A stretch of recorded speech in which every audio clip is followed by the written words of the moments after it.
الحمدللہ رب العالمین والصلاۃ والسلام علی رسول اللہ وعلی آلہ وصحبہ اجمعین اما بعد ولکم فی رسول اللہ اسوۃ حسنہ. محترم حضرات، مولانا نے تو بیشتر نکات کو ظاہر کیا ہے اور مجھے بولنے کی تو کوئی ضرورت نہیں لگ رہی ہے، لیکن پھر بھی سمجھ کچھ ذمہ داری بھی ہے، کچھ بولنا ہے. نبی کریم جو موضوع تھا نبی کریم صلی اللہ علیہ وسلم اور رسول اللہ صلی اللہ علیہ وسلم کا جو طریقہ دعوت،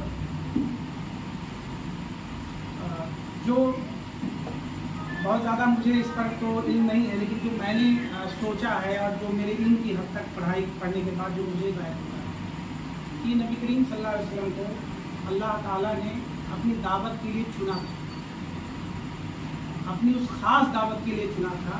اور بچپن سے آپ کی زندگی وفات تک اگر آپ دیکھ لیں گے تو آپ کی پوری زندگی جیسے اللہ تعالیٰ کی پرورش میں رہے. کہیں بھی آپ کو کہیں بھی کچھ بھی بالکل اس لائن سے کہیں ہٹے گی نہیں، نبوت سے پہلے بھی اور نبوت کے بعد تو اللہ کا شکر. تو اللہ آپ کی پیدائش سے لے کر کے اللہ تعالیٰ نے تربیت دی اور اسی خاص نہج پہ جو آگے چل کر کے ان کو بننا تھا اس کے مطابق آپ کو تیار کیا گیا.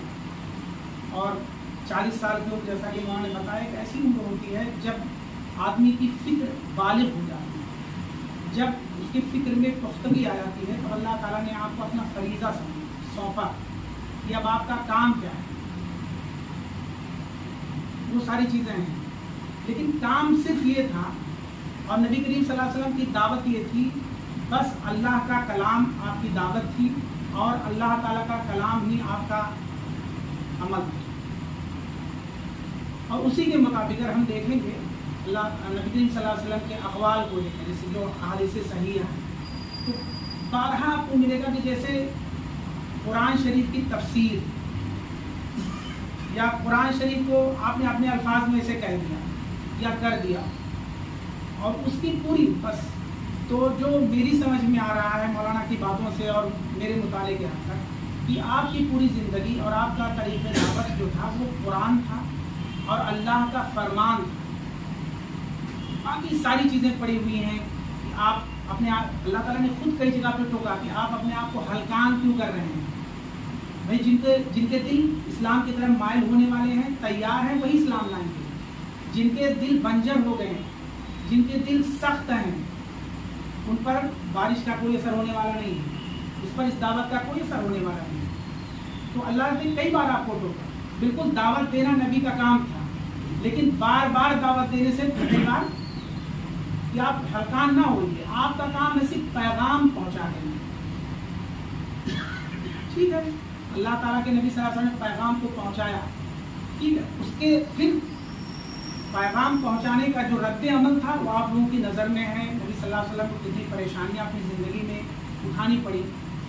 جو ایک بات اور میں کہہ کے اپنی بات ختم کروں گا کہ نبی کریم صلی اللہ علیہ وسلم کو جب اللہ تعالیٰ نے اپنی وحی سے سرفراز کیا، نبوت کا نہ عطا کیا، صرف اکیلے آپ اللہ کی وحدت یا توحید کے پجاری صرف پوری دنیا میں اکیلے، لیکن تیاری پہلے سے تھی.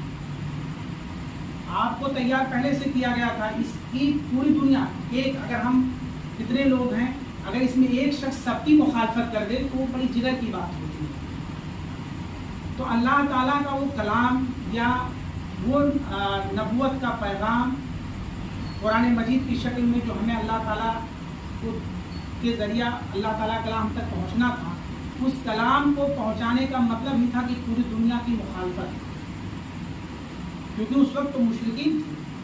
کہیں لوگ بتوں کی پوجا کرتے تھے، کہیں اپنے پروہتوں کی پوجا کرتے تھے، کہیں اپنے بڑے علماء کی پرستش ہوتی تھی، کہیں لوگ اپنی من چاہی باتوں کو قرآن اور حدیث اپنے مذہبی کتابوں میں شامل کیے ہوئے تھے. کسی نہ کسی طرح سے لوگ خدا سے دور تھے.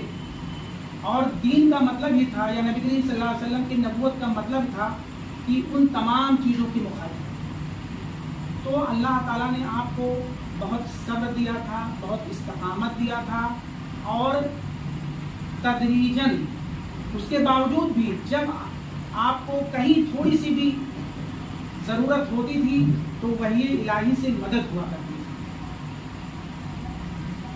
تو یہ تھا نبی کریم صلی اللہ علیہ وسلم کا.